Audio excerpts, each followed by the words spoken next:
I used to live in a house that was directly across the street from a Sheetz gas station. In the neighborhood that I lived in, there were nice, moderately priced houses. Not too many hooligans terrorizing the community. The kind of place where a college professor might live. As it were, my next-door neighbor taught at the local college. I had only met him once in the 2 years that I lived at that home, when he and I were both gardening in our backyards one beautiful spring day. These tomatoes are coming in nicely. Mine are still a bit green, but the weather's been perfect. Unfortunately, because our interaction was so brief, I don't remember what subject he taught or his name. He was a small man, around 5 feet tall. He could barely peek over the chain-link fence that separated our yards. We introduced ourselves and somehow got on the topic of Monty Python and our love of the comedy troupe. So I was telling my wife about the dead parrot sketch. Oh, Monty Python, classic. My garden's a bit like that shrubbery, isn't it? We discussed gardening as he too had a green thumb, and then we went our separate ways. We never spoke again. I never even saw the man again, even though I lived right beside him for the next year and a half. I believe he may have been a recluse due to the absence of sightings. Another clue of his reclusiveness was, besides that one time I caught him gardening, his yard was always overgrown. Yeah, a recluse, or an alien. One early, misty morning in the spring of the next year, I woke up hungry. Good thing I lived right across the street from a gas station. It was so early in the morning that I saw the sun coming up at the peak of the slight hill I lived on. Looking down the long road, I saw vibrant hues of pink, orange, and red on its crest. The only place in the neighborhood that did not have vibrant colors gleaming from the rising sun was my neighbor's house, which seemed to be surrounded by a thick morning fog. The fog was immense, but only from the direction of my neighbor's house. The thick fog and the lack of traffic that typically littered the roads around my house near Market Street made my journey across the street to appease my tummy seemed ominous, like I was in a horror movie. No wind. No little squirrels running around gathering nuts and frolicking in the trees. No birds capturing an early morning breakfast. It seemed as all movements in my neighborhood were frozen in time.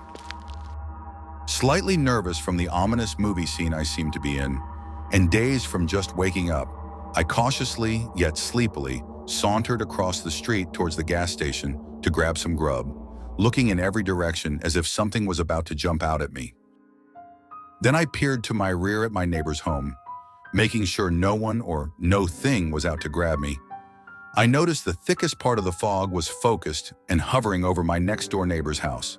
There, within the fog and directly over the little man's house, were 3 to 5 darkish, pink-red lights.